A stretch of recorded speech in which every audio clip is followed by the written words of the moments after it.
You can't pour from an empty cup. Make sure you're taking care of yourself, you know?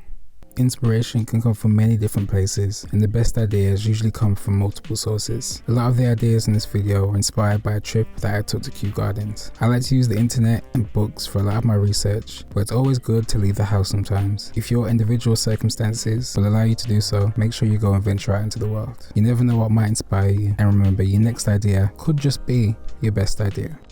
Hi friends, I went on one of my normal Pinterest binges and I found a lot of these pictures of ornate butterflies and moths that have been put behind glass, and I really am fascinated by this motif, not just by the actual work of the artist that did them, but almost the idea of preserving in a museum. I do so much work covering themes of the supernatural, and I really feel like it'd be good one day to do some sort of supernatural history museum. So when thinking of ways to kind of make this idea individual to me, I was looking at other different types of moths and butterflies, and I came across this poodle moth. There's a bit of controversy to whether or not it actually exists, because there's only one picture of it actually in the wild, and also there's a bunch of people who have recreated it in their own style. Even the fluffiness of it, as cute as it is, it also provides an opportunity for some really illustrative textures to come in there when I'm doing my actual design. I was also looking at images of this death hawk moth. It's a really beautiful moth, and basically it has this white skull in the fur of the back of it. It's super interesting how that evolved, and I really love it just as a visual motif, which did lead me back to some of the work that I've done previously with Tibetan mat. So I just released some trousers for my clothing brand, and that incorporates that design. And also for a lot of my previous work on Instagram, I've actually used the design before. The thing I love most about these skulls is that they're so illustrative and they're so expressive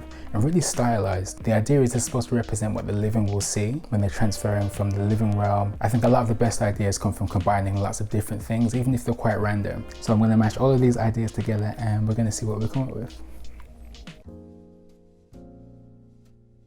I recently dyed some shoes blue on my Instagram page, so if you see some random blue bits on my hands, it's not because I'm decomposing, it's because I'm working.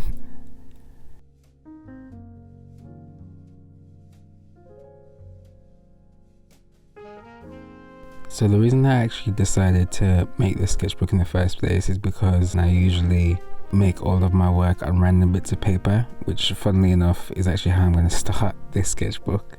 So to do this, I'm just going to start out making random patterns just for what I want the wings to be. I've looked at a bunch of reference pictures of moths and just the kind of patterns that they have on them, and I've done some little sections just as a pattern reference, so I don't get stuck halfway through while I'm making all of these moths.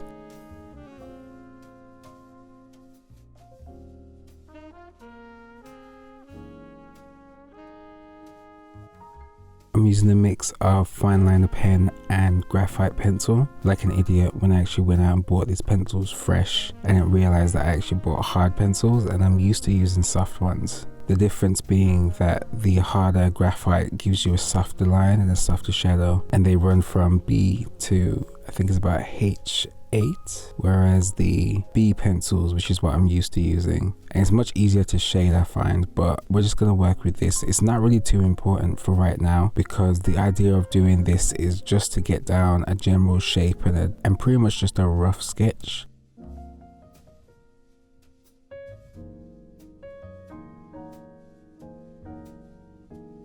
I usually clean up my lines in Adobe Illustrator. The reason I do this is because I find it takes less pressure off of the sketching process. It's just about making sure that the information is on the page, so that when I actually do the final rendering in vector form, I don't have to worry necessarily about coming up with ideas on the fly. It's already pretty much done.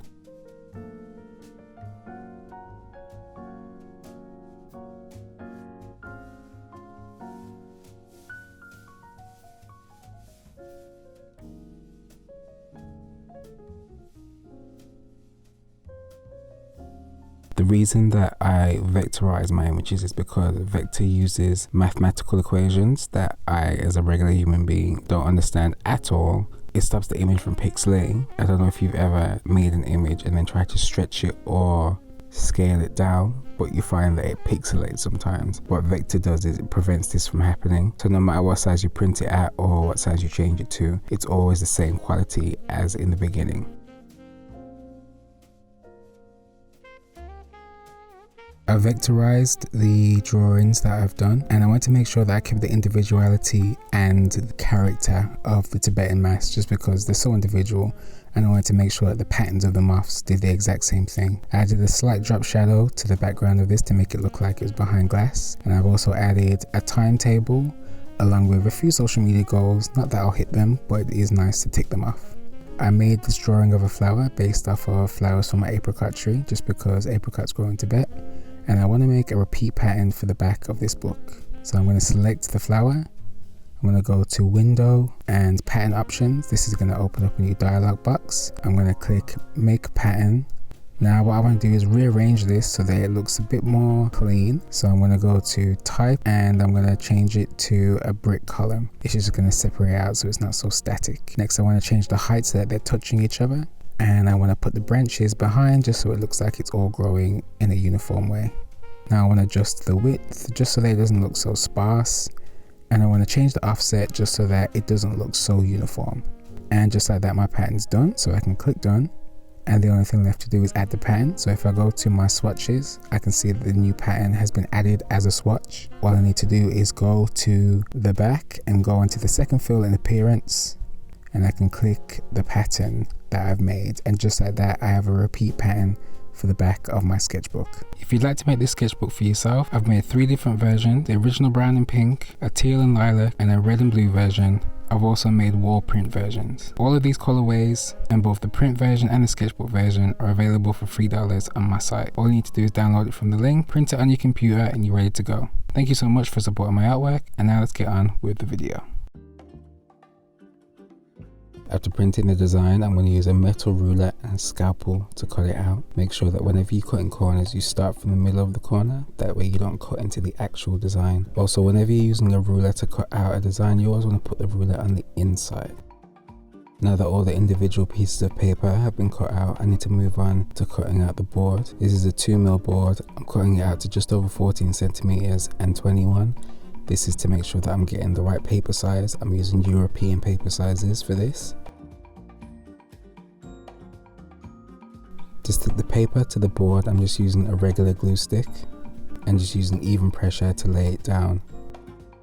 Using a bone folder, I'm just going to go across the paper very lightly to make sure that it's all evenly pressed down. Now I'm just going to fold the board back onto the actual paper itself that's been stuck down and just adding pressure with my fingers. Then I'm going to use the glue stick and the bone folder again to make sure that everything's pressed down properly on each side. Once that's done, I'm ready to put on the page that I designed to hold the dates, using a bone folder once again to fold it down. And this is what it should look like when it opens up minus the paper in the middle. I've purposely left the dates off this time just because whenever you download it, you can always add in your own dates. This tool is called a screw punch. I'm going to use it to make the holes for the stitches that are going to run between the paper and the covers of the book. This is quite cheap and it makes a very clean hole with very minimal effort. This is the watercolor paper that I used. It has a good amount of sheets in the pack. It's 300 GSM, which means that it will hold water very well. It also comes with this nice little note, which is cute. I carefully remove the sheets from the glue binding and then mark out the dimensions of the paper to match the covers. If you want to make a perfect line, you can put a ruler directly in the middle and then just use the bone folder to finish off the line for a smooth finish. This isn't all, it's just used to make small holes in paper. I'm going to go 2 centimeters from the edge and make 4 dots, and I'm going to do the same on both sides, 1 centimeter apart. This is what they look like all lined up, and when you stack the paper together, it should be able to open like a book. Next, I'm going to take 1 long piece of waxed thread and I'm going to thread a needle on both sides. I'm going to use 4 pieces of thread and 8 needles in total, pushing the needle through both holes so that they're even on both sides. Then I'm going to go through the back of the board so that I can attach the first piece of paper to the first cover. Doing the same again with another piece of thread. This time I want to use pink just so that I've got a bit of color variation. This is what it should look like once they're both tight. Now I'm going to go through the opposite end of where I pulled out the thread to make a loop at the back and just pull it tight, doing this on all of the threads. Now lay the next piece of paper on top, making sure that the dots align with each other. Push the needle that corresponds with the hole through, pull it out, and then push it through the other end where the corresponding thread is. And do the same thing with the thread that's underneath. Run the needle through the back once again, but this time leave a small amount of thread left so that you can make a loop and then tie a knot. Make sure you pull it tight and do the same thing for all of the thread until all of the paper has been stitched into the book. And finally attach the last cover as you did the first time, looping through the back with all of the threads and making a knot once again.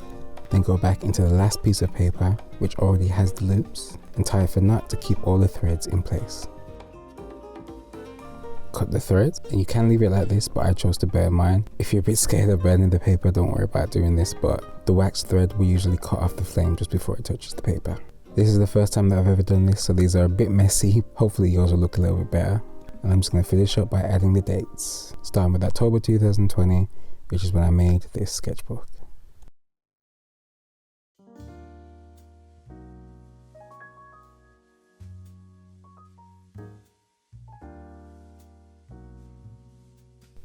Looping back to what I said at the beginning of the video, I had a great trip to Kew Gardens and I wanted to use some of the florals that I'd seen for the first page of this sketchbook. It occurred to me recently that all of the sketches that I do, especially for this channel, have just been very rushed and I haven't really taken my time on any of them. I think that the art of sketching is so important, especially considering the amount of work that I do, and I really want to start documenting what I'm doing properly. So I thought this would be a good opportunity to just mess around and actually have a bit of fun on the page. For this drawing I'm just going to use a mix of graphite pencils and a fine liner pen. Whenever I sketch I like to do abstractions of whatever I'm drawing, mainly just because I was never really good at impressions, especially with florals. So I feel like if you're going to do something that is more stylized, you should just go straight stylized and do something very unique to you. I'm going to use acrylic paint for this, not because I specifically have a reason, only because I had acrylic paint around. And honestly, the idea of this sketchbook isn't to be perfect. I think a lot of the finished work that I do, especially for YouTube and Instagram, it needs to be highly polished because it's a work that I want to put for sale, or it's something that's going to blend into another larger project. But for this sketchbook, I just want to do things that are very experimental and spend a bit more time adapting my style so that I can come up with new ideas for you guys.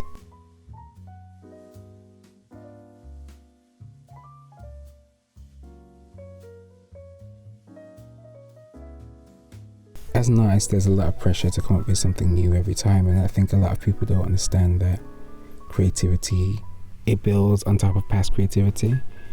So you need to practice and you need to have time to grow, and you need to repeat yourself a certain amount of times to get really good at something before you can move on to the next stage. And I think that's what I want to use this sketchbook for, just to make sure that I'm really nailing down these new things that I'm experimenting with and getting them to a point where I'm comfortable with them, so that when I move on I know that I have a foundation that's very steady and that I don't have to worry about, do I still know how to do this? Have I mastered this element of what it is that I'm experimenting with?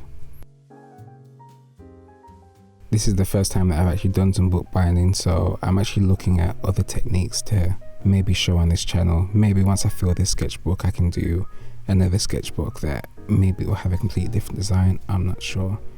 But I hope you enjoyed it, and make sure you enjoy the rest of your day. Bye friends.